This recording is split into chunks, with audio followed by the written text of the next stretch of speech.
Hello, Garland Nixon here with Ray McGovern. And I'm sure by now you know Ray, former CIA analyst and co founder of Veteran Intelligence Professionals for Sanity. We got a lot to talk about Ukraine and some other things. Let's talk.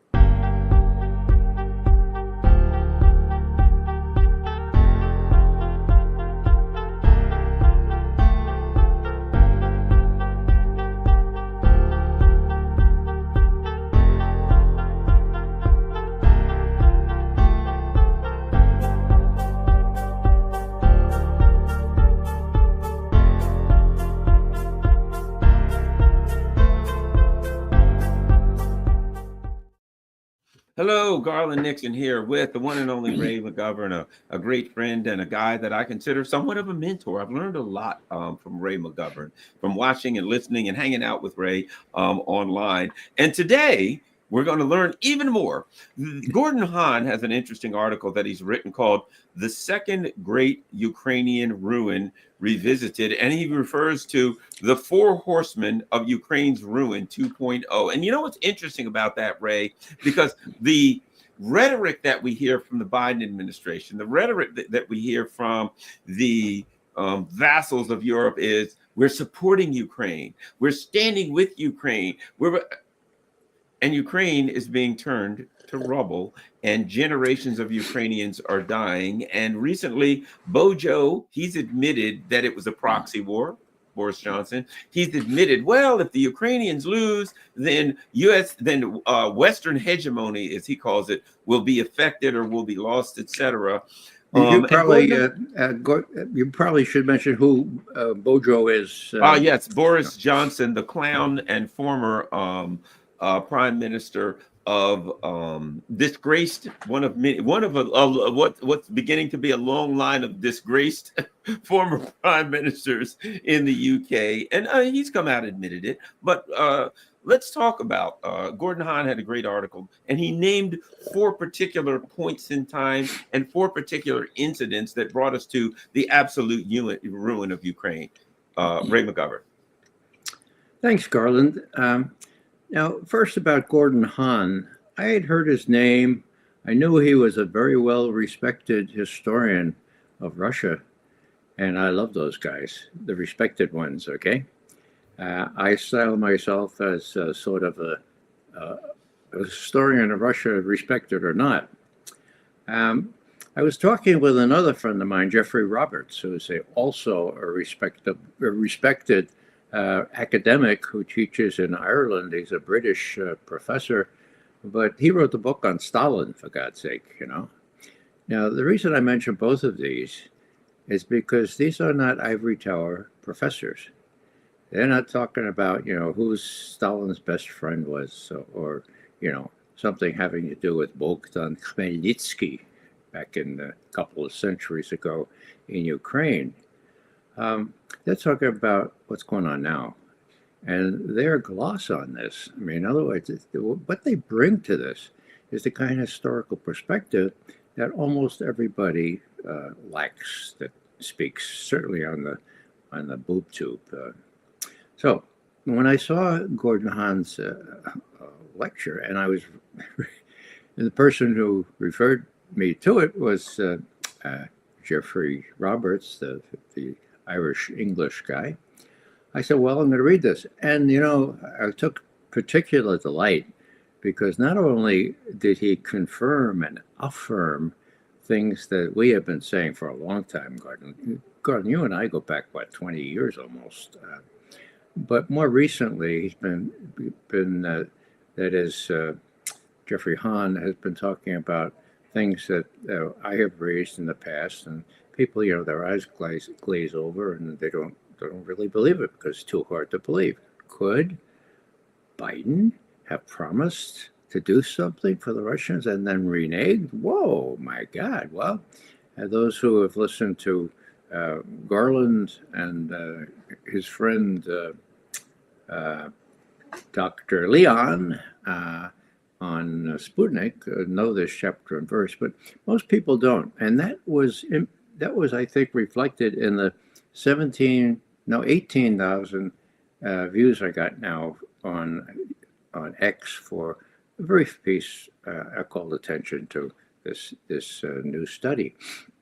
So what does it say? Who are the four horsemen that are going to that really have done Kiev and the Ukrainians, the poor Ukrainians, in? He starts with the Maidan. Okay. Now you'll recall that Maidan. There were lots of people. The Maidan is the big square in Kiev. There were lots of people demonstrating. Some of them well-intentioned, others with very bad intentions, having been trained in Poland and the West to stir up trouble. Okay, long story short, they were threatening the police. People were firing from real big buildings around there, and they were firing, curiously enough, at both the police and the demonstrators, and it was really getting out of hand. So there were negotiators came in from, well, they were already there actually from Western Europe, what we used to call Western Europe. Steinmeier, well-respected foreign minister of Germany at the time, now president of Germany, Walter Steinmeier, or Franz Walter Steinmeier. Okay. Now there was a guy from France there as well, and a fellow from Poland. What was his name? Oh, he's Sikorsky. Yeah, he's foreign minister again. He's the guy that when the Nord Stream pipelines blew up, he sent a congratulatory message saying, "Way to go, USA! Nice move." So, see, these are the guys that said, "We're going to guarantee that you're going to be fine." Yanukovych was the duly elected president in Kiev at the time. Don't cause any trouble. Please don't have your police fight back now. Again, there were sharpshooters responsive to the people manipulating this coup, shooting from the high apartments at the police. So police, withdraw the police. So Yanukovych says, well, these people are, I'm thinking of Julius Caesar, these people are honorable men. I'll withdraw the police. Well, all hell broke loose. The demonstrators ransacked the government buildings there, and Yanukovych had to flee. So that was the 21st of February, 2014. Yanukovych had to be rescued by some Russian special forces.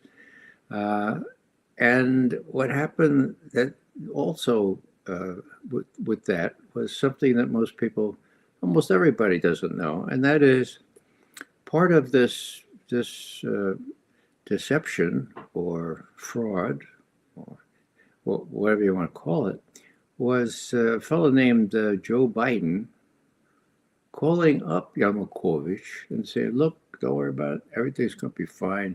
These Western statesmen are honorable men. Just withdraw yourself there and tell your police not to fight these people anymore." And Yanukovych says, "Well, Joe Biden's the vice president of the United States. He must be ipso facto an honorable man, and so I'll do that." Okay, that's pretty reassuring. Meanwhile, who calls Putin? A fellow named Barack Obama. Putin was in Sochi for the Winter Olympics. Okay, he's just wrapping up the Winter Olympics. Putin gets on, Obama gets on the horn and says, "Look, we know there's a lot of trouble. Don't worry about it. Everything's gonna be okay. We got it under control." So you do the finale, and then, well, the finale was on the 23rd, 2 days later, and Putin went right back to Moscow and conferred with his associates and said, "Well, wow, a coup, huh? Yeah, this was the coup." His advisors must have said, "This is the coup we told you about. Remember 2.5 weeks ago when it was on YouTube?" "Oh, bullshit than me. What, on YouTube? Oh, you mean the intercepted conversation between Victoria Nuland, Assistant Secretary of State for European Affairs, and that fellow there, and Jeffrey Pyatt, the U.S. ambassador in Kiev? You mean that one? Yeah, that one. Remember, Mr. Putin, we told you about that, and we told you it was on YouTube, and we told you she named the guys that are going to be in the new government, and guess what? They're the same guys, and guess what? The U.S. has already recognized them. So let's get down to brass tacks, see what's going on here. What are we going to do first and foremost about Crimea, where we have our own all around ice-free, all year-round ice-free port, and a big, big naval base as well as air bases there. And you know the rest of that story. So there you go. I mean, not only was Yanukovych taken to the cleaners, but he was helped by reassurances by these honorable men, one named Biden, one named Obama. Now, put yourself in Putin's place. So that's 2014, right? Wow, that's bad news. That's a kind of a trick, a dirty trick. So what next? Oh yeah, well, of course, after the coup, the Ukrainian armed forces, to the degree they could, went east, trying to clean out those resisting this coup government. And most of those people were in the Donbass and Donetsk and Lugansk, and there was pitched battles going on. So finally, at the end of the year, end of 2014, people got together and said, hey, you're going to kill each other off, you know? Why don't we get together and work something out? And that was the first Minsk agreement. Minsk, of course, is in Belarus, and it was achieved there. And then they moved it to, well, they kept it in Minsk, and there was another one, a more definitive one, in 2015. Now, there were guarantors for that. Okay, who are they? Well, the head of Germany, the head of France, the head of Ukraine, and there was a guy from Poland that was sort of involved. So these were also very honorable men, right? And so they came to an agreement which placated those people who didn't want to recognize the coup regime, the ones in Donetsk and Lugansk, and who said, well, okay, if there's a ceasefire here, and part of this deal is that you change the Ukrainian constitution to give a measure of autonomy, regional autonomy for us, that'd be good. So let's have it. Well, there's a ceasefire, but guess what happened? That was in 2015, all the way up to 2022, okay, when the invasion took place. The West, in the personages of the guarantors, primarily France and Germany, diddled. They diddled and they diddled. And when I say diddled, that's a Bronx word, okay? They took these guys to the cleaners, okay? There was no attempt to get a regional autonomy agreement in Kiev. Matter of fact, the shelling of Donetsk, especially, and Lugansk continued to the point where 14,000, I say again, 14,000 people were killed. These are mostly civilian people. And most of them, like 13,000, were Donetsk and Lugansk rebels because they didn't want to be dependent on the central government. About 1,000 were the Ukrainians that were shot when the rebels fired back. So what does this leave us? Well, that leaves us with a solid agreement guaranteed by honorable men, right? And but nothing happens, and so there is no real Minsk agreement. The shelling continues. As a matter of fact, in early February 2022, the month of the special military operation, they increased by tenfold. And those are statistics from the Organization for Security and Cooperation in Europe. I mean, they had people, monitors on the ground. Tenfold increase in the shelling of Donetsk and Lugansk. So what's the point of this? Well, the point of this is that, wow, what were the Germans and the French thinking? Well, we know what they're thinking because after the special military operations started, the chancellor of Germany at the time, Angela Merkel, said publicly, I guess we really took advantage of that agreement. The Ukrainian forces weren't ready to fight anyone at that time, so we used those 7 years, man, 7 years. We used them to train them up to NATO standards. We gave them weaponry that they can use now. I mean, look at them now. They're all set to go, you know. So that's what we used at the time for. It was sort of a ruse that we used. Ha ha ha ha. And then Francois Hollande, who was the French president, said, "Yeah, Angela's right. That's what we did. Look at the Ukrainian army is the fiercest one in Europe now, except maybe the Turks, if that's Europe. I mean, they're really, really good." So put yourself in Putin's place. He's looking at all this, right? So what was the next one? Well, the next one was that after the number 3 of these 4 horsemen, what happened was the people were killing each other still in the eastern Ukraine.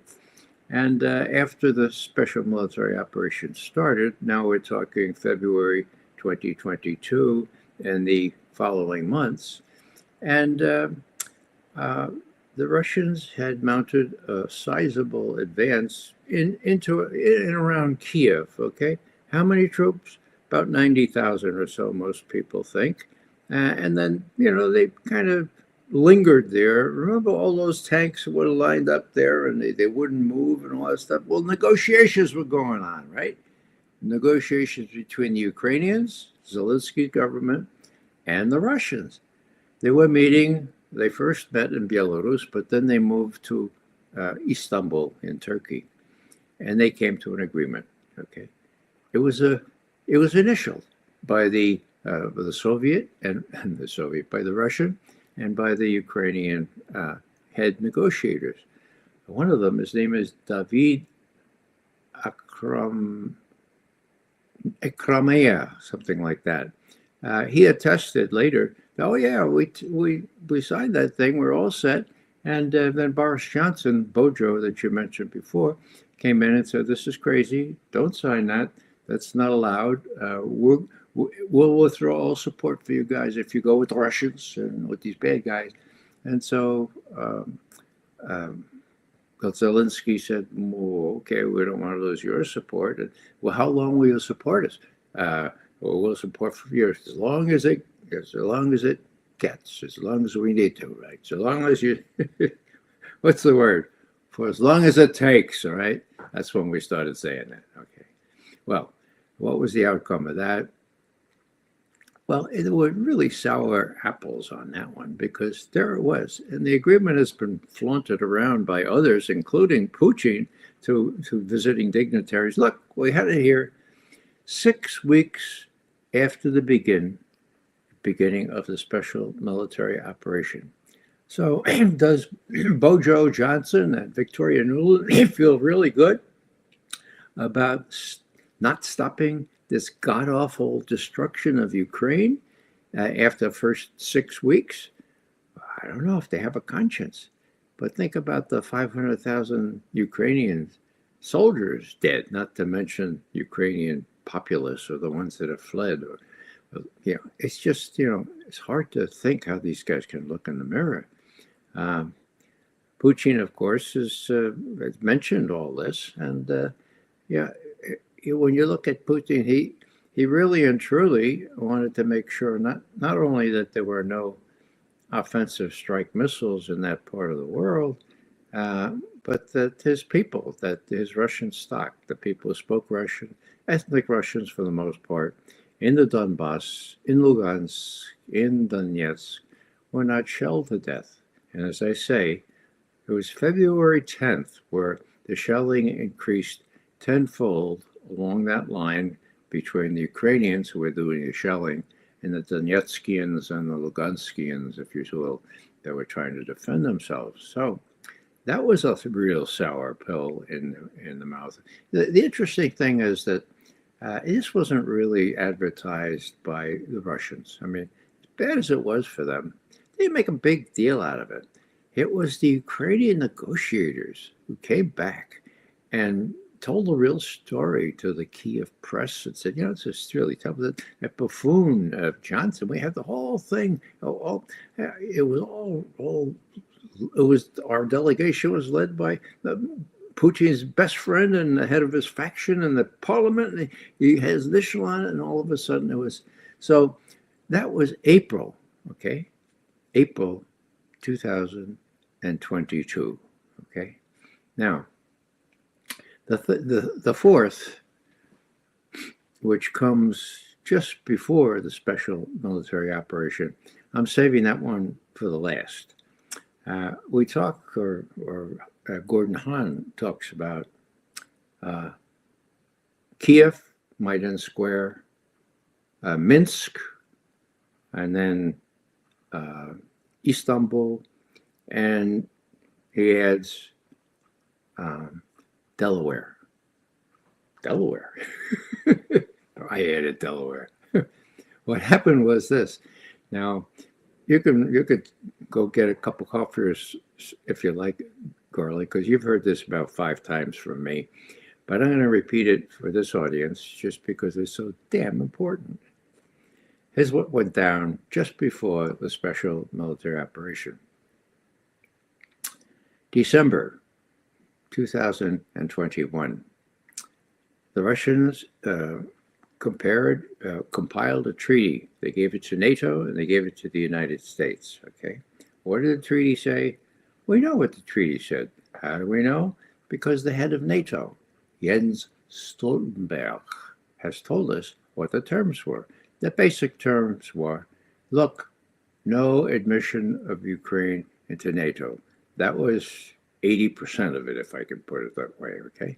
So we know what has Stoltenberg admitted to? Well, on September 7th last year, so 2023, he admitted before the EU Parliament, he says, you know, the Russians, they wanted a treaty, and we said no. And then they said, okay, if you keep trying to get Ukraine into NATO, that is NATO enlargement, and we will have, this will be a precondition, we will invade. And so we said no. And so he invaded Ukraine, but we had Sweden and we had Finland, so we got NATO enlargement anyhow. The guy is like, you have to add a little footnote here because the Putin was asked about Jens Stoltenberg about 2 months ago, just before Stoltenberg was getting way out. And he said, well, you know, I dealt with him all the time. He was president of Prime Minister of Norway. So I used to see him. I dealt with him all the time. There was no sign of dementia when I dealt with him before. You know. So anyhow, we know that. So let's just continue here. On the 21st of December, 2021, so 2 months before the special military operation, Putin addressed his 4 stars, his admirals, his generals. They were all assembled. There were some 3 stars. The defense minister was there. Everybody was there. And he told them, look, things are really getting pretty hairy here. The Americans have put missile bases in Romania. They're almost finished putting them into Poland. And those missile bases are a threat because time from launch to target is about 10, 12 minutes. And if they get hypersonic missiles like we have, and they're still trying to develop them, they'll be, got it, 5 minutes, okay? Now, I couldn't be a fly on the wall there or even watch the expressions of those 4 stars, but I think I know what happened. Because the next thing Putin said was, and you know what? They're going to put them in Ukraine.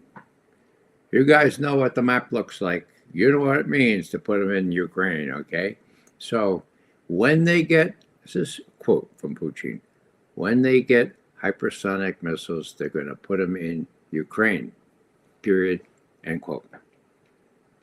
Next thing you know, Putin's Kremlin is calling the White House on an urgent basis, saying Putin wants to talk to Biden.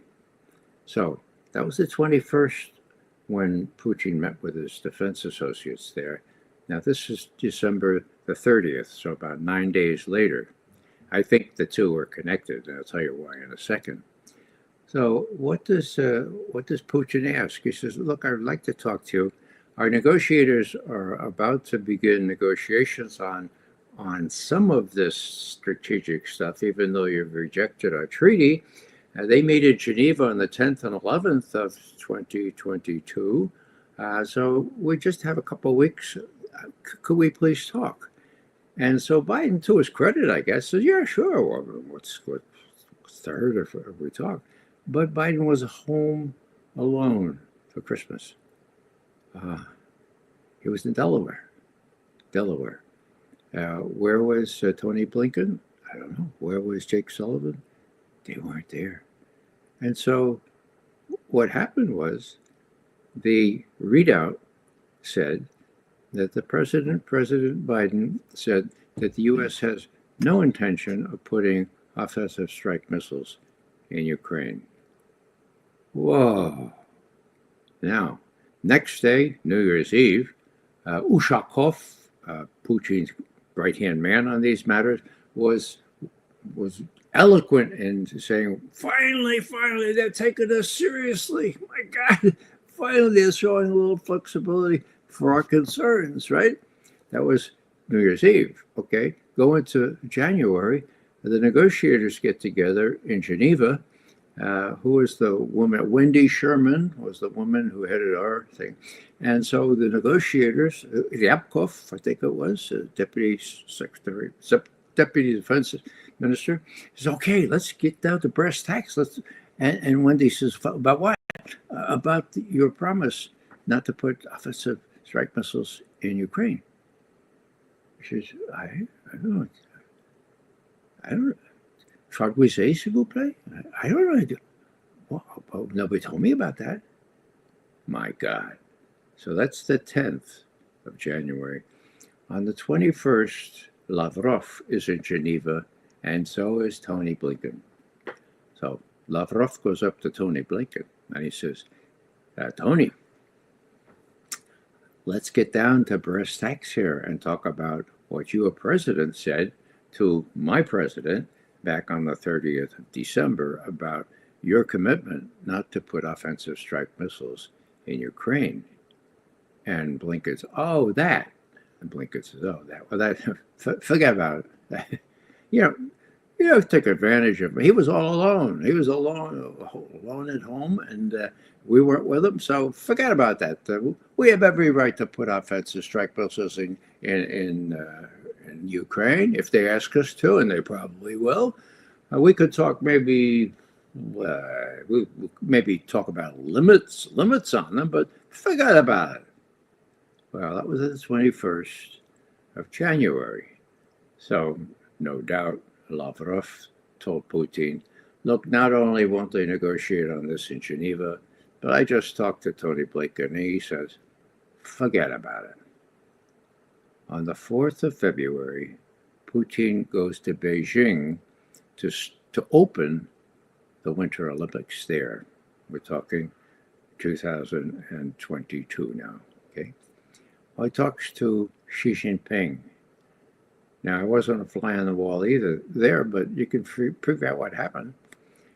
He says, "Now, Comrade Xi, I know that your foreign policy is built on the bedrock, the foundation of the principles of Westphalen, Westphalia, okay? No interference in other countries, no invading other countries. Everyone has sovereignty and is sacrosanct. But Comrade Xi, this is what's going on." And he recounts all these betrayals, okay? Just the first three, because the fourth hadn't happened yet, right? Okay. And she says, "Oh my God, so Mr. Putin, so Vlad, are you telling me?" And Vlad said, yeah, I'm afraid that we're going to have to, we're not going to have to follow Westphalia. We're going to go in there and clean them out. The more so because I just got a message they're preparing. Their forces are mostly on the border of the Donbass, and they're shelling away. Okay, so what do you think, Hamashi? And he says, you mean after the Olympics are over, right? Well, that's how important it is to both of these people. They've got a alliance that won't quit now, okay? And so did Xi give up his principal stand on Westphalia? Well, he carved out an exemption, carved out a codicil that said, well, except for now. And it was except for now in Ukraine, where Comrade Putin needs to go in there. It was really bizarre because it was a shock to all of us.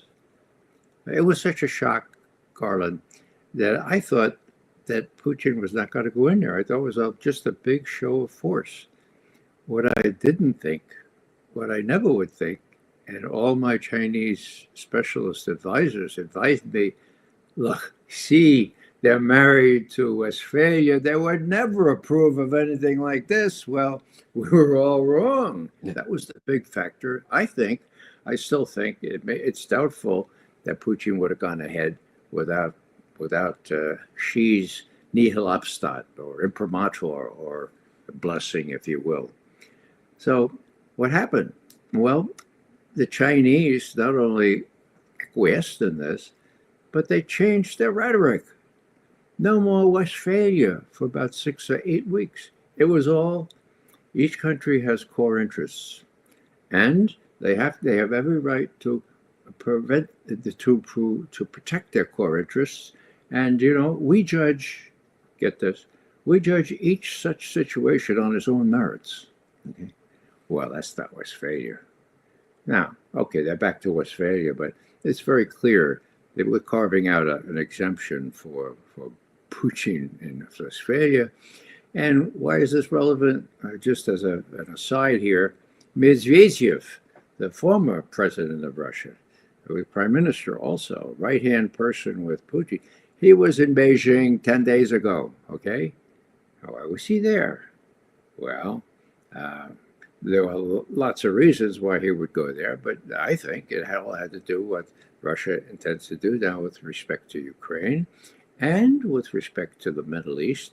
They're that close. And, you could send your foreign minister, but when you send a former president, a person who is deputy chief of the National Security Council there in Russia, that means something. So they're still joined at the hip. But to wind up the four events here, that was the one that escaped notice by just about everyone. I don't think anybody read the readout from the 30 January 2021 discussion on the phone between Putin and Biden. And do the Russians feel betrayed? Well, I would, was this a small thing? No, it wasn't. Was it smaller than Minsk? No. Was it smaller than Istanbul later? No. Was it smaller than the Maidan? No, it just showed that you can't trust these sons of guns, right? And so one of the reasons that I've been waving what Gordon Khan has written is because Putin needs to realize that Trump has to be aware of this. And I imagine that some of his emissaries are making it clear, look, Mr. Trump, with all due respect, we know what it's like to come in and clean up after the elephants. We had one elephant called Yeltsin. It was a big cleanup job. Now you've got elephants you're going to have to clean up against, but you don't. The smell doesn't go away for a long time, okay? And this is how we look at the 4 times we were betrayed. And, personal betrayal by one president to the other is something of a magnitude you don't see very often. Sure, you can say, well, Biden wasn't really with it even then. Doesn't matter. Presidents have to take responsibility for what they or what their minions do. So just to wind up, I was delighted that Gordon Khan picked up on this 30 January 2021 event, which I think was key. He even said that that was pretty much that was the straw that broke the camel's back. Okay, it was right before Putin went to Beijing to get Xi's acquiescence. So that made me feel kind of a wow, historians, not just Mcgovern, a simple current intelligence officer who reads everything he can. But here are historians know lots about stuff and have degrees up the kazoo, which gives a certain pizzazz to all this. So I'm gradually learning that there are historians out there that don't sit in the ivory towers, but keep real close watch and do contribute. It's just that, why was it I didn't know about this guy? I recognize the name, but I didn't know he has a whole website. He's written really good stuff. And I wouldn't have known about this one if it weren't for Jeffrey Roberts. And I wrote to Jeffrey Roberts and said, yeah, thanks a lot for calling this to my attention. I said, what do you suppose he never gets any air and he never gets any exposure in the media? And Jeff is a good friend of mine. He wrote back, "Is the same reason you and I don't, Ray. Come on." So, to the degree that this might help educate folks on Ukraine and with the all-important background that Trump will be coming into, and to the degree anyone here knows anybody who can tell Trump, look, you're behind the 8 ball here. You have a lot of cleaning up to do. Putin cleaned up after Yeltsin, but it took him a decade to do that. It's going to take you a year or two to just get rid of the smell that attends the betrayals, 4 of which are so well recounted in Gordon Hahn's article.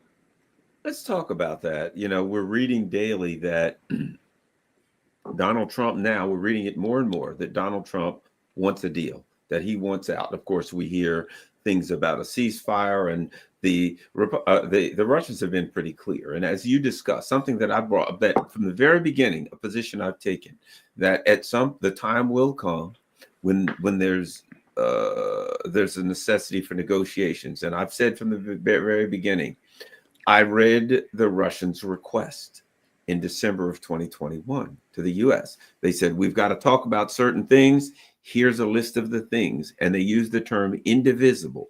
They said there must be indivisible security. We don't gain. Europe doesn't gain. We don't hurt. They don't hurt. Everybody is secure at no one's expense.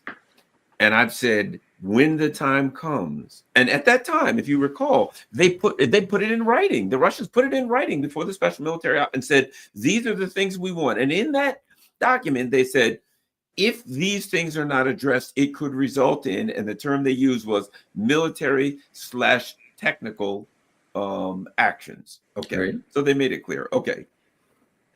The NATO leader at the time, might have been Stoltenberg, whoever it was, says the Russians don't get a voice in here. Number 2, the U.S. Blinken said this is not even a starter. Right. Okay, and at that point, at one point, I believe one of the people said, one of the Westerners says, this will be decided on the battlefield. We will defeat Russia on the battlefield. And Lavrov said, if you think you're going to defeat us on the battlefield, you need to do a little bit more research in history. When it comes to I recall all of these things. So it was clear we're going to fight them on the battlefield. And Lavrov said, all right, we'll do this, but you need to look at your history book. That's not going to work out well for you. Okay, all of that. When Trump comes forward, and it's clear Trump wants a deal. I believe at this point, who knows what else he wants, but he wants a deal there. I believe the Russians are going to pull that document back out and say, yeah, we're ready to talk. By the way, you need to look at this document.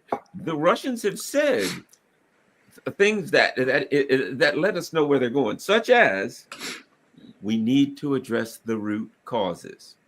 And they made it clear the root cause was NATO expansion, right? With the pressure from the media, from the neocons, from the Congress, all of the pressure, military industrial complex, talk about your thoughts on Donald Trump going in here trying to get a deal, when in fact all of these, I mean, you can't get a deal here without leaving. The U.S. is going to have to leave, and the West is going to have to take some egg on their face. They're not going to walk out of here clean. They're going to have to take egg on their face. One more thing I got to throw in. Meanwhile, based on assassinations and provocations and crossing red lines, it seems to me that the Biden administration they're going to do everything they can between now and January 20th. Not even 100% sure they're going to end up letting Trump take office. Who knows what they're up to? But let's just move forward with that. Provocations, crossing of red lines. They're going to do much more to try to throw monkey wrenches into Trump's plan. Your thoughts on putting that together? Trump wants out.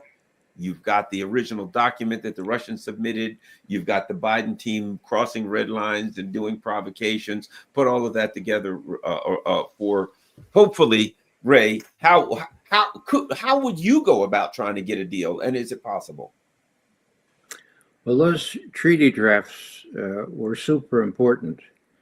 They came after a long process of just laying down what the Russians meant by indivisible security. And that principle is embedded in the, what is it called? The Organization for Security and Cooperation in Europe. Those documents that go back to the 70s, for God's sake. There can be no security. There can be no individual security. It's got to be joint security. It just makes sense, you know. There can be no just one hegemon. Now, interestingly enough, that draft treaty was dated December 15, but it was given to the U.S. a day ahead, okay?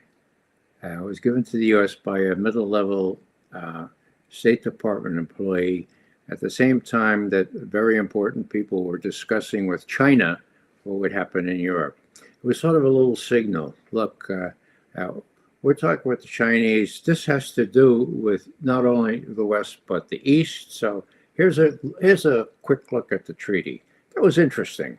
Not decisive anyway. But on the 15th, they gave it to NATO, and they gave it to the U.S. And the U.S., just as you described, dissed it, right? Now, that was what was really big about this telephone call between Putin and Biden on December 30th, because his agreement not to put offensive strike missiles in Ukraine fulfilled 4 of those 7 provisions in that treaty. It addressed all 4 of the 7, okay? And that's why Ushakov was just saying, wow, yeah, this is really good, you know? And maybe we could discuss that treaty, and maybe we can discuss, you know, the whole business about enlargement of NATO. And so one thing I neglected to say in my little chronology is that after Lavrov heard directly from Blinken, forget about it, okay? There was one more conversation, the very last conversation between, unless there's a miracle in the next 5 weeks, between Putin and Biden. And that was on the 12th of February. And the readout from that was Mr. Biden would not discuss NATO enlargement, nor would he discuss his previous reference not to put offensive strike missiles in Ukraine. February 12th, the special operation, military operation started, 10 days later? 10 days, no, yeah, 10 days later, 22nd. So what are the Russians interested in? They're interested in security. They don't want NATO on their doorstep. And they're quite right in saying there can be no individual security. It has to be mutual security. And that's pretty much what we said on the Cuban Missile Crisis back when we faced down Khrushchev back in 1962.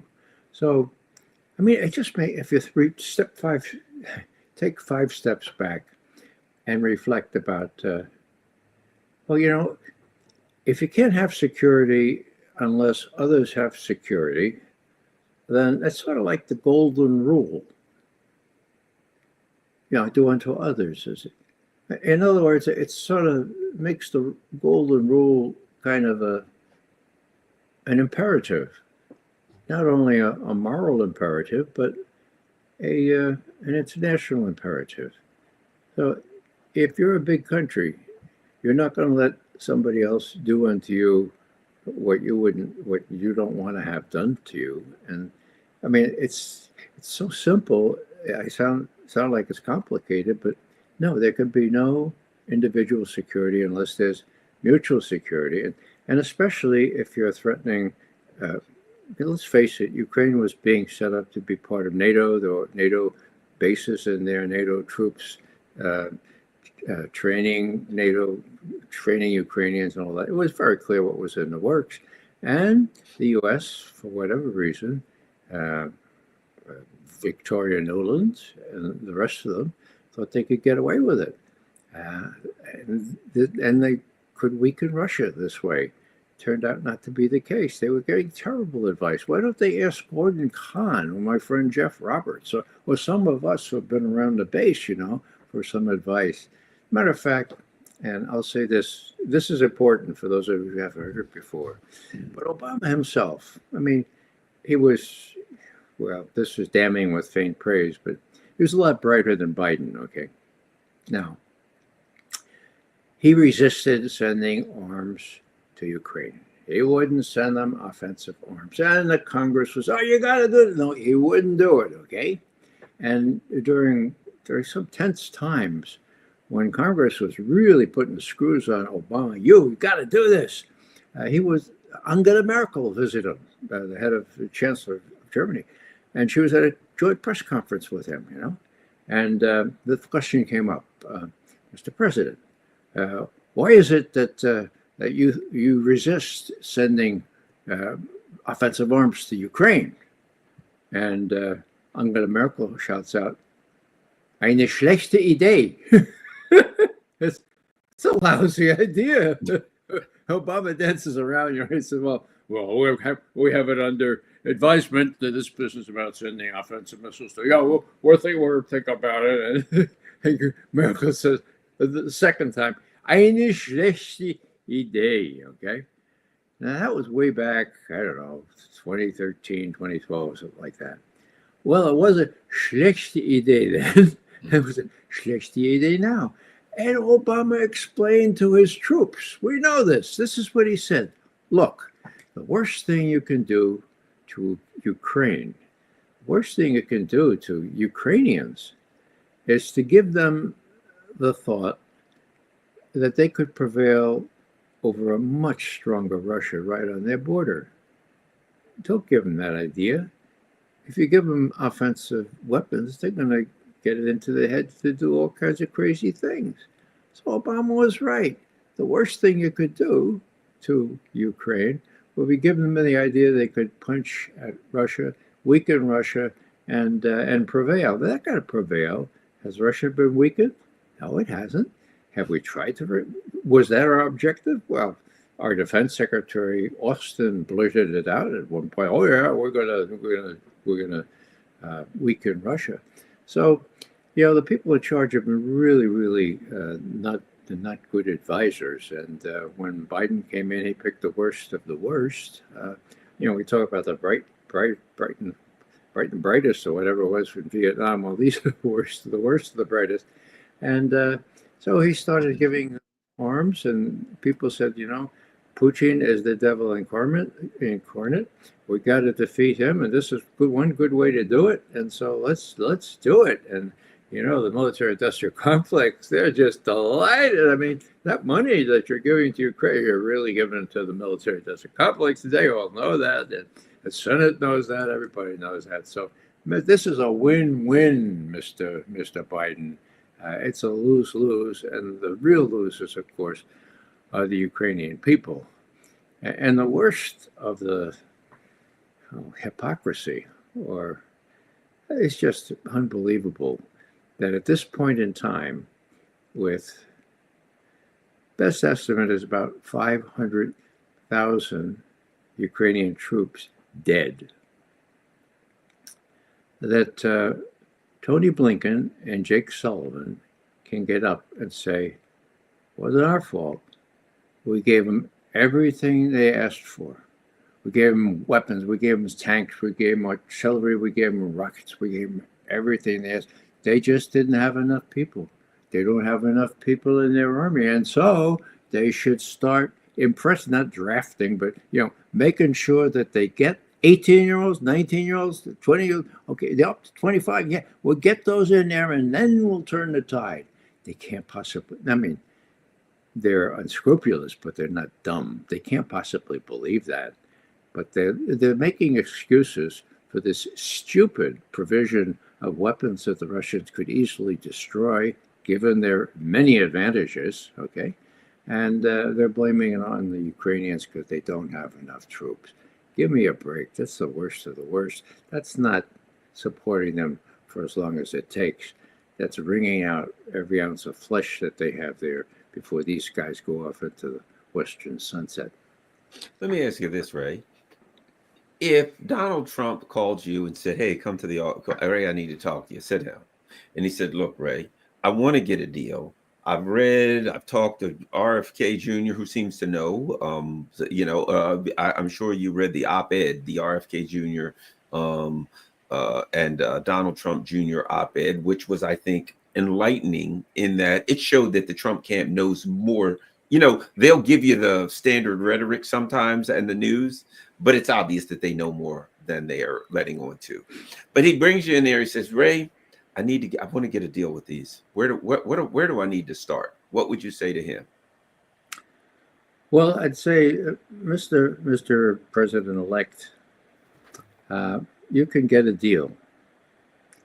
And one way that you can advertise that this is beneficial to the West is to say, I, Donald Trump, have talked Turkey to Putin. I've told them, don't even think about going into Poland. Don't even think of going into the Baltics. We know that's what you had in mind because Joe Biden said that many times. And don't think of going all the way to Poland via Ukraine. And you know what Putin said to me? He said, well, what are your terms? Well, we want to have a ceasefire. We don't want any NATO membership for Ukraine. And there's a couple things right down the line. And Putin says, well, I think we can, I'll ask my army. I'll ask my army if they can please not invade Poland or the Baltic states. They're frothing at the mouth to do that. So that would be a big concession I'll make to you. That'll be fine. Now, with respect to NATO membership, some of your people have floated the notion that that could be postponed for 10 years. Yet, so Trump says, what about 20 years? And Putin says, 50 years. Trump says, 35 years, it's a deal. It's a deal. For God's sake, who can predict what will happen in 35 years? In other words, even in the most stringent, the most obstinate terms there, they can be worked around, for God's sake. The other thing is that there was an agreement, right? We talked about that. That was one of the four horsemen of the apocalypse here. The agreement in Istanbul. And everyone has attested to this. A former Israeli prime minister, Erdogan of Turkey, they all know what happened. And if the initial is on the treaty itself, Putin and Lavrov have said, look, we'll start with that. But you had a pretty good deal then. Our only real term then was no NATO membership for Ukraine. That stays. That's still our term. But then we didn't have domain over 4 of your oblasts. Okay. Then we didn't have your army on the run, almost decimated, with 500,000 or 500 million of troops killed. So you have to recognize the realities. Now, you, Mr. Trump, had said you wouldn't have got into Ukraine. Well, okay, that was a really stupid thing to do. But these are the consequences, okay? You can blame somebody else, but these are the consequences. These are the terms we're going to negotiate on, and we can have a ceasefire. As a matter of fact, if I were talking to Trump tomorrow, I'd tell him, do a Christmas ceasefire, for God's sake. Just do it. Propose it. Do it. Tell Zelensky, look, he pretends to be an Orthodox Christian. Do a Christmas ceasefire. See what Putin does. I dare say he would agree. Now, it would have to be under very stringent terms because Putin's not going to agree to a ceasefire without other concessions. But you give it time, give a week for God's sake. Christmas week, okay? Western Christmas, and then maybe we'll go into Russian Christmas for God's sake. But stop the carnage for God's sake. And Trump, I think, could to say, well, this would be good right before my inauguration. This would get things started, and we can talk to these guys because we don't bear all the baggage of those 4 betrayals that I just mentioned, and there are ones that preceded them. Of course, the most notable of one of which is back in 1990, February, Secretary of State James Baker saying to Gorbachev and Shevardnadze, the foreign minister, look, we promise not to move NATO 1 inch, well, 2.5 centimeters, okay, to the east, if you accept a reunited Germany. Now, was that a big quid pro quo? Well, you bet your rear end it was. How many people did the Russians lose in World War II to a united Germany? 27 million, would you believe? So, they had to swallow hard to take this. But when I asked one of Gorbachev's assistants, what's his name escapes me right now, he's now a professor at Moscow University, I said, why didn't you write that down? Why wasn't that a formal treaty? And he said, well, Mr. Mcgovern, the usual reasons, and they're apt. The Warsaw Pact still existed, for God's sake, and the Germans hadn't bought in yet. I mean, we're talking about, for God's sake, we couldn't write it down just then. But the real reason, Mr. Mcgovern, and you probably know this, the real reason is that we trusted you. Okay, so you want to talk about the first finagling, the first treachery? That's the biggie, okay? We trusted you, and you built up NATO, which was at 16 members at the time. Now it's twice that. And are all the new ones to the east of the East German border? I just looked at a map, and yet the answer to that is yes, they are, okay? So, this has to do with mutual security, and the Russians can't feel secure with just NATO building up against it. And I'm glad you referred to not only those other treaties, but the big treaty is not the one that they've surfaced now, or surfaced on December the 15th, 2021. The agreement that the Russian leaders are saying now will be the bedrock is the one already agreed to in Istanbul in April before Boris Johnson, at the behest of the US and the UK, no doubt about that, put the kibosh on that agreement. So they could start on that, add the 4 oblasts that Russia has added with lots of blood and pain since then, mostly pain inflicted on the Ukrainians, by the way, who've taken it on the chin. So, we can end this carnage. I mean, it's getting almost as bad as what's in Gaza right now. So if we can end one, for God's sake, then we work on the other, and the other is an even a stickier wicket because of the influence and the power of the lobby. Let me ask you one more thing, Ray. If you could comment on, as people have been calling them, the Chihuahuas, the European vassals. Keir Starmer is about as popular as a fever blister. Macron is struggling to reform a collapsed government. The German government, Scholz, he of the spine of Jello, his government is collapsed. The regime change operation in Georgia seems to be flopping. They're now trying to, not trying, they've basically done a full, a really regime change operation in Romania where they just simply said, this guy won. No, he didn't. Never mind. He didn't win. How do you, you're looking for a deal And that's going to include, no doubt, they're going to have to drop sanctions, and lots of them, if not all of them, right? Well, let me Well, I just comment. want to throw one more thing at Yeah, you. sure.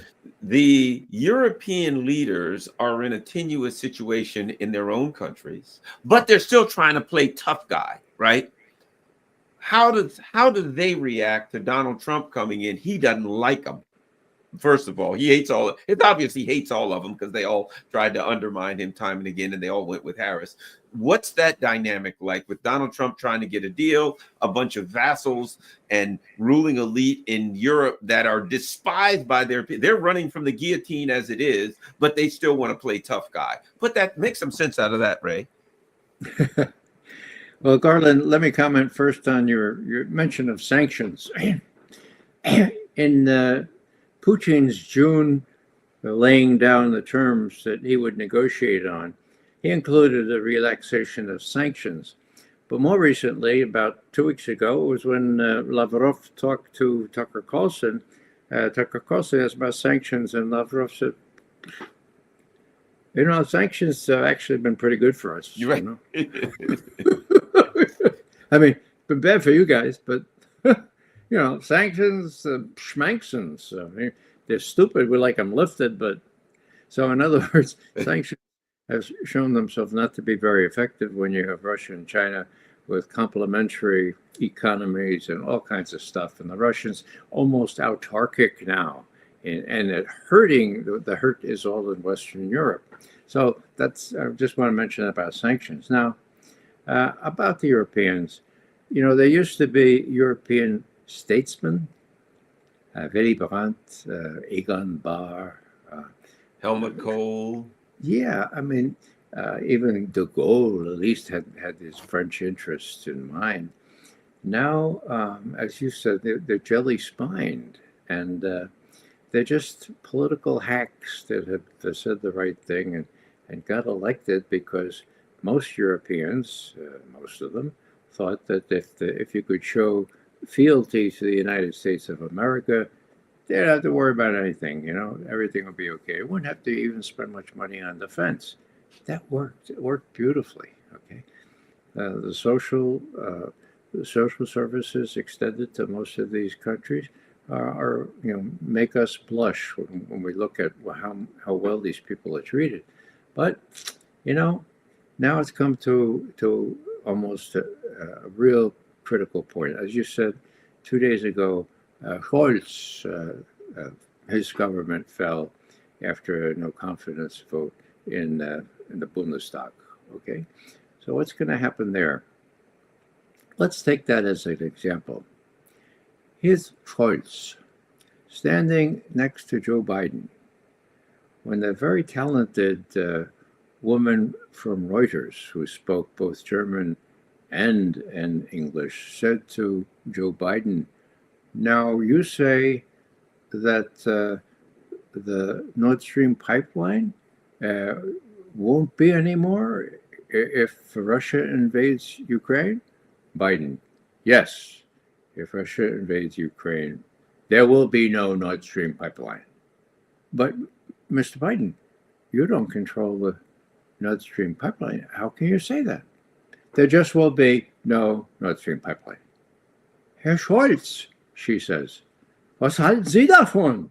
What do you think about that?" Go back and look at the tape. He goes, "We do everything together. Together is how we do everything. So we do things." So, has anybody in the German populace asked Olaf Scholz, "Herr Scholz, did you do the destruction of the Nord Stream pipelines, which has wrecked our economy? Did you do that together with the President of the United States? Or did you do that, or did he not tell you that he was going to do that? And now you're covering for him because it's clear what happened." It's very clear. Cy Hirsch was right, okay? There are lots of people trying to debunk that. this tale about a sailboat, six people and a nurse went on a sailboat and they destroyed a pipeline of that magnitude. Nothing's going to work. So what I'm saying is maybe, just maybe, And I hear myself saying something I've been saying for 20 years. Maybe the Germans will grow up. Okay. Maybe the German people witnessing the destruction of the economy. I mean, for God's sake, Volkswagen is letting off hundreds of thousands of workers, for God's sake. I mean, things are happening in Germany that have not happened since before World War II. Now, are the Germans going to be sheepishly submissive and just say, well, okay, this guy from the CSU or the CDU melts, we'll give him a try? Or are they going to stand up and say, look, this got to stop? We have to stop being subservient to Ursula von der Leyen there in Brussels. We got to stand up on our own 2 feet. And so do you French guys. We'll do it together. If you stand up on your own feet, they have no government either. So what's it going to take? I don't know. And that's the frustrating thing for me. I've asked, I lived in Germany for 5 years, and I saw all this stuff in the 60s and in the 70s. And it's really hard to fathom how they look at the world, because even now, many of them deceived by their propaganda, and believe this or not, Garland, but their propaganda is even worse than ours. Can you believe that? And they have a long history of being fed stuff from the CIA and all that kind of stuff. It's very out in the open, but people don't care. They're just really kind of interested in their own little things. And so they don't know what's going on. Most Americans don't know what's going on. And, in terms of what Trump can do, my attitude is, and I've been criticized, believe me or not, I've been criticized for this. My attitude is, we have a new president. His name is Trump. Get over it. There's so many people that suffer from what I call Trump derangement syndrome. And I can understand it, particularly women with this abortion thing and all the degradation that he has done vis-a-vis women. I can understand that. But, he's our president. So how are we to comport ourselves? Well, I would say that we give him a break, for God's sake. We give him some time to see if he's as bad as most people think he's going to be. Maybe he won't be. I mean, comparisons are invidious, but can he be worse than Biden? No, not enabling genocide right in Gaza, and now in the West Bank, and now in southern Lebanon, and maybe now in Syria. I mean, can that be worse? Well, I suppose you can argue that it could be worse, but it's hard to think how worse it could be. And having said that, if Netanyahu decides now to go after Iran, I don't know that Trump would be any better or any worse than Biden in either enabling that or trying to say, well, wait a second, you might destroy Israel in the process, because that's exactly what the stakes are. The Iranians, for the first time, can defend themselves only by retaliating. And do they have the capability to retaliate against Israel? They have already demonstrated that some of their hypersonic missiles cannot be shot down.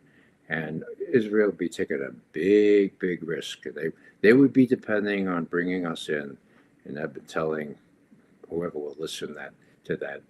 That's the big thing to worry about in the Middle East. So anyway, with respect to Ukraine, I think there's a lot of hope there. There's a lot of leeway that I see that most people just try to suppress, I think.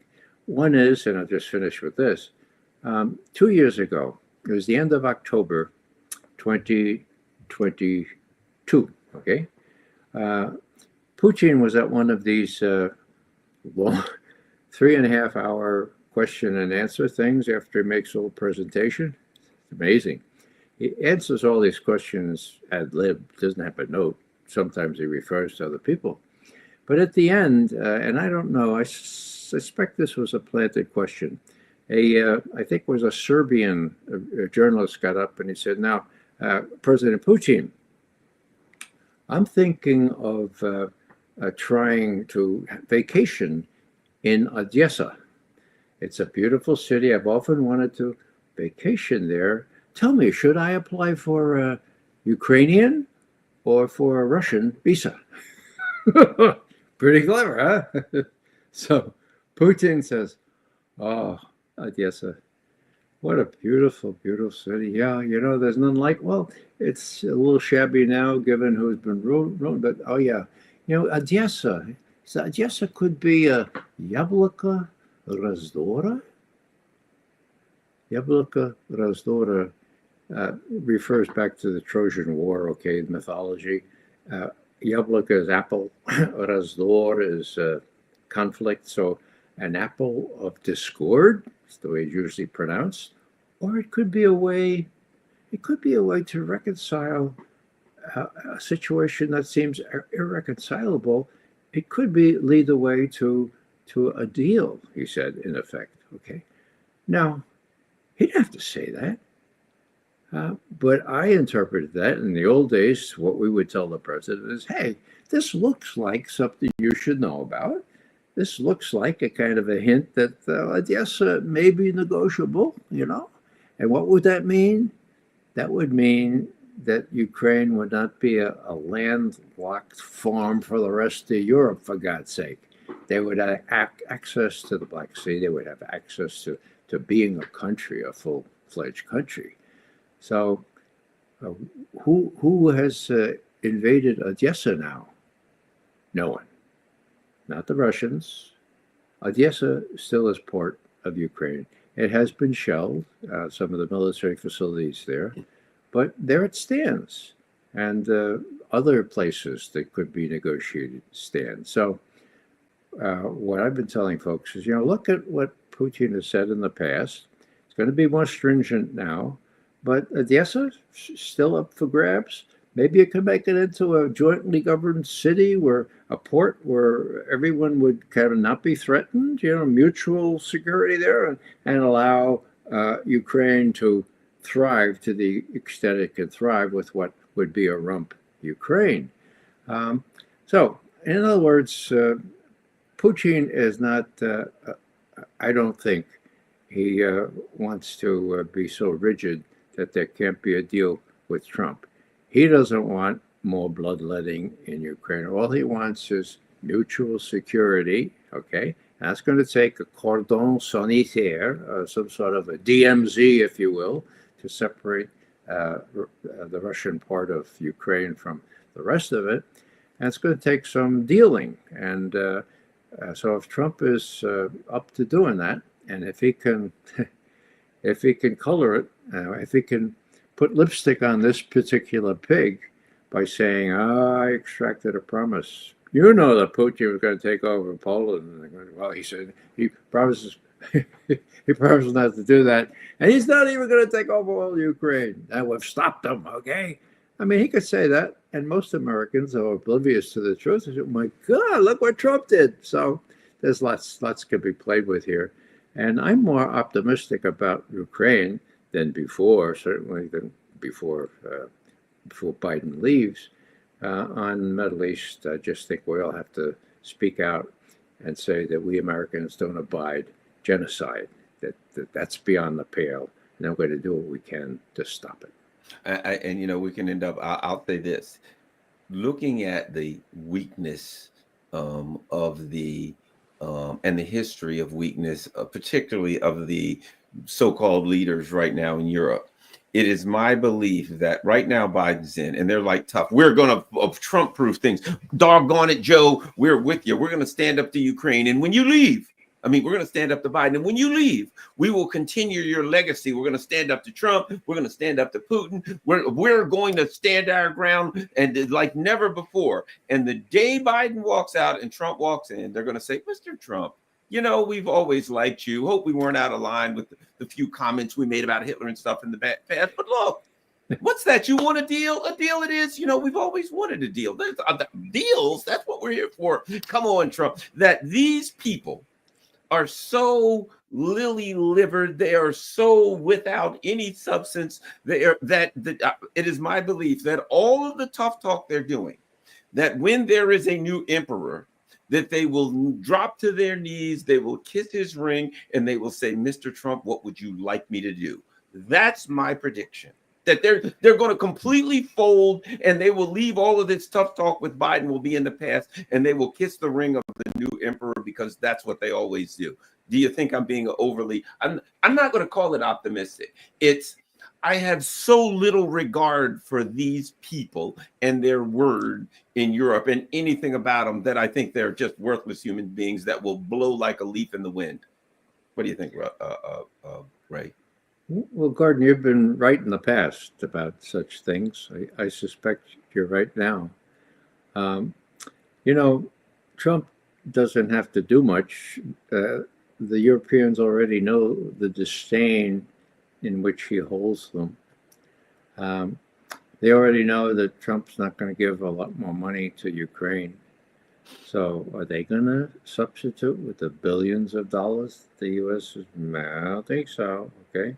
So I think you're absolutely right. As soon as Trump comes in, he said, well, we're going to do this. And they'll say, oh, okay, you don't like it? The NATO's not worth much anymore. So, you do your own thing. You help the Ukrainians. It's closer to you anyway. We're marginally involved. I dare say that Trump is pretty unpredictable. He might even say, even Obama recognized that, it'd be stupid to fight Russia and Ukraine. So how you guys be so stupid, like Biden? So anyhow, there'll be some of a deal there. And I think you're right that the Europeans will have to. They have no choice. They have to say, okay, well, maybe we can repair Europe now. Maybe we'll get the Nord Stream pipeline back up and running. I mean, one of them is still functioning, as I understand it, but it's not being used.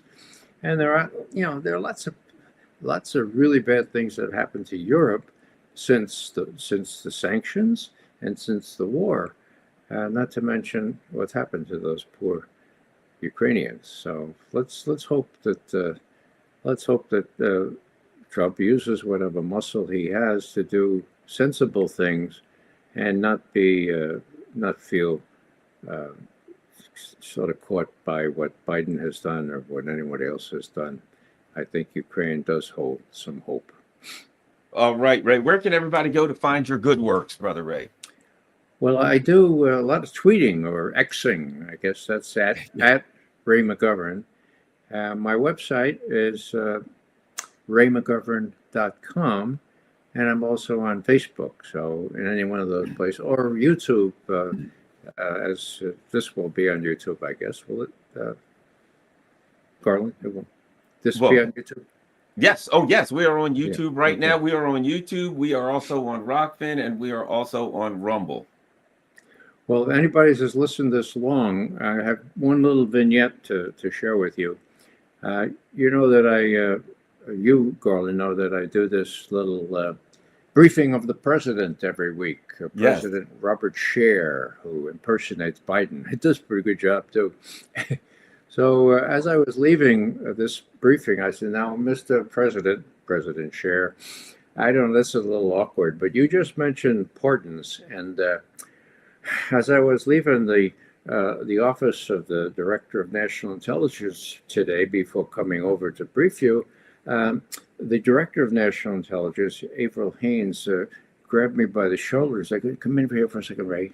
So I said, well, what's going on? She says, well, this is a little awkward, but if the subject of pardons comes up, only if it comes up, mind you, would you mention my name? I feel so badly that I told the president that the Russians had lost and they were running out of ammunition and then they had no way to.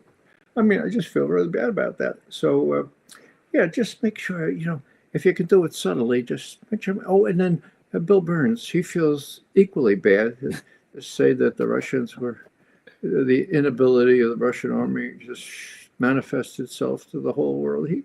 I don't know where he got that, but, so would you mention me and Bill Burns, please? President Scheer looks at you and says, Craven, I've never seen the like of it. And that was the end of the briefing. Anyhow, it's kind of fun. And, you have to have to think of some sort of way to inject some sanity into all this, and the way we do it with the weekly briefing of the President's Daily Brief. It's another sort of outlet for me. With you, Garland, you always ask the right questions. I've been with you for many, many years now. I applaud you in starting your own program here, and I wish you good luck. Thank you very much. RayMcGovern.com, everyone, and follow Ray McGovern on Twitter. Oh, excuse me, X, whatever. We're making predictions and things, but as I keep saying, we got to get to January 20th right now. You know, there's some very, very desperate people. Blinken and Sullivan and these people, they have reason. They have every reason in the world to be begging for pardons. We could go over them one by one, all of them, and there's probably numerous things that we have no idea that they've done. I heard Bill Clinton recently. Let me add this. He said, yes, he'd be interested in talking about a pardon for Hillary going back to 1992. So should somebody start looking into these people? They're crooked as my dad would say, as crooked as he one or two things, either as crooked as a rattlesnake or as crooked as a barrel of fish hooks. Either way. I wish the Clintons well. They're still in marriage counseling, I understand, and maybe they'll work it out. And yeah, enough said. All right. Thanks, everybody. Follow Ray McGovern. Share this on all your social media platforms. Go to RayMcGovern.com every single day and share that all of his work on your social media platforms. This is important stuff that we're talking about, important stuff for you to share. And now that the mainstream media is falling apart, everyone's getting their info from alternative media. So everyone in the chat and us, we have a responsibility to share this stuff. Thanks a lot, Ray. Thanks a lot, everyone. Ray and I are out.